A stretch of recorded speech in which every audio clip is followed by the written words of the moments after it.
اللہ اپنے فضل و کرم سے مجلس کو صبح قیامت تک آباد و شاداب رکھے۔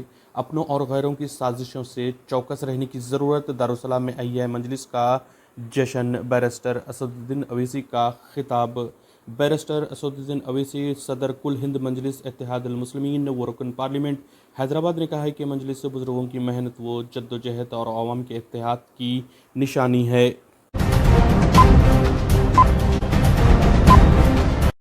کانگریس کی انتخابی مہم کا محبوب نگر میں 6 مارچ سے آغاز۔ چیف منسٹر ریونت ریڈی جلسے عام سے خطاب کریں گے۔ چیف منسٹر اور صدر تلنگانہ پردیش کانگریس کمیٹی اے ریونت ریڈی لوک سبھا کے آنے والے انتخابات کے لیے پارٹی کی انتخابی مہم کا 6 مارچ کو ضلع محبوب نگر سے آغاز کریں گے۔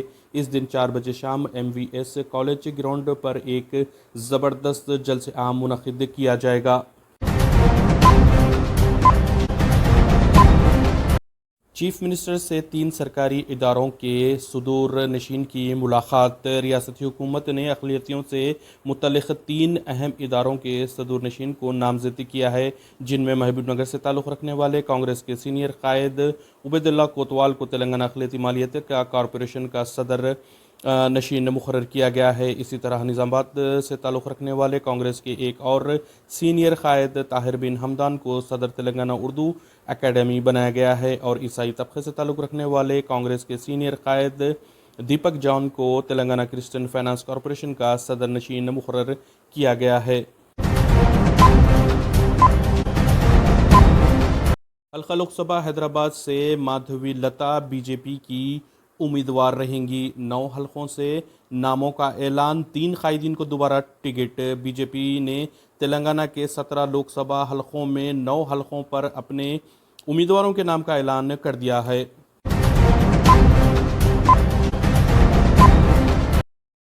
نظام آباد PFI کیس میں کڑپا سے ایک اور گرفتاری۔ قومی تحقیقاتی ایجنسی کے ترجمان کا بیان۔ قومی تحقیقاتی ایجنسی NIA نے نظام آباد PFI کیس میں ایک اور مفرور ملزم کو گرفتار کر لیا ہے، جس کا نام چارج شیٹ میں شامل کیا گیا تھا۔ NIA کے ایک ترجمان نے ہفتے کو بتایا کہ ممنوعہ تنظیم کی جانب سے مخالف ہند سازش میں ملوث اس ملزم کی گرفتاری پر 2 لاکھ روپے کا انعام اعلان کیا گیا تھا۔ موسیٰ ندی کو کرشنا اور گوداوری دریاؤں سے مربوط کرنے کا منصوبہ۔ ڈپٹی چیف منسٹر بھٹی وکرمارکا نے کہا ہے کہ دریائے گوداوری اور کرشنا کو موسیٰ ندی سے مربوط کرتے ہوئے موسیٰ ندی کو شفاف بہنے والے پانی کی ندی میں تبدیل کیا جائے گا۔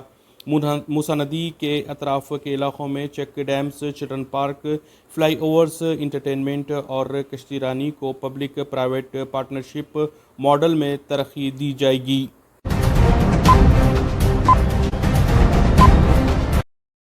ممتا حکومت ظلم و دغابازی کی علامت۔ TMC اسکیموں کو اسکیم میں بدلنے کی ماہر۔ کرشنا نگر میں وزیر اعظم کا عوامی خطاب۔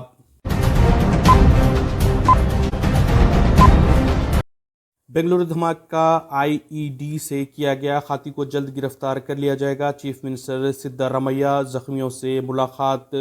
کرناٹک کے چیف منسٹر سدھارمیہ نے ہفتے کو رامیشورم کیفے میں دھماکوں میں ملوث خاطیوں کو پکڑنے کے تعلق سے اعتماد کا اظہار کیا اور کہا کہ خاطی کی نقل و حرکت کیمرے میں ریکارڈ ہو گئی ہے۔ انہوں نے کہا کہ اب بھی یہ بات واضح نہیں ہے کہ آیا کوئی تنظیم اس دھماکے میں ملوث ہے، جس میں 10 افراد زخمی ہوئے، اور تحقیقات جاری ہے۔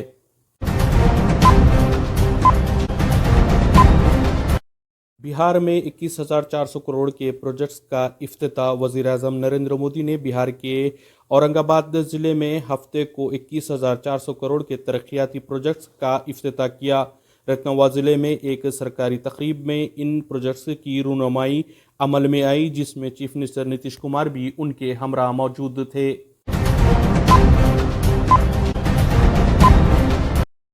جانے والے جہاز کو روک لیا گیا ہے۔ پاکستان کے بیلسٹک میزائل پروگرام میں استعمال ہونے والا مواد لدا تھا۔ ہندوستانی سیکورٹی ایجنسیوں نے چین سے کراچی جانے والے ایک جہاز کو روک لیا ہے جس پر ایسا سامان ہونے کا شبہ ہے جس کا استعمال پاکستان کے نیوکلیئر اور بیلسٹک میزائل پروگرام میں کیا جا سکتا ہے۔ اس جہاز کو ممبئی کے نواز شیوا پورٹ پر پکڑ لیا گیا ہے۔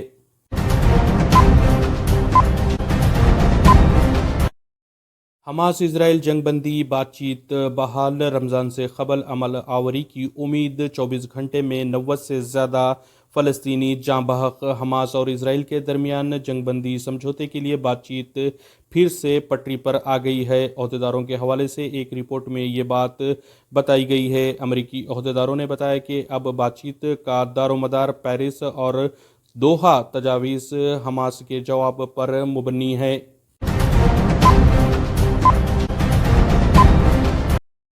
شہباز شریف کا آج بحیثیت وزیر اعظم انتخاب، سینئر پاکستان مسلم لیگ نون لیڈر شہباز شریف اتوار کو پاکستان کے اگلے وزیر اعظم بن سکتے ہیں۔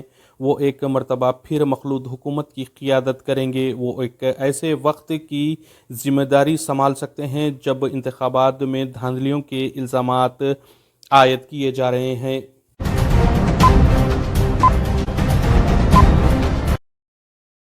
حوثیوں کے حملے کا شکار جہاز ڈوب گیا۔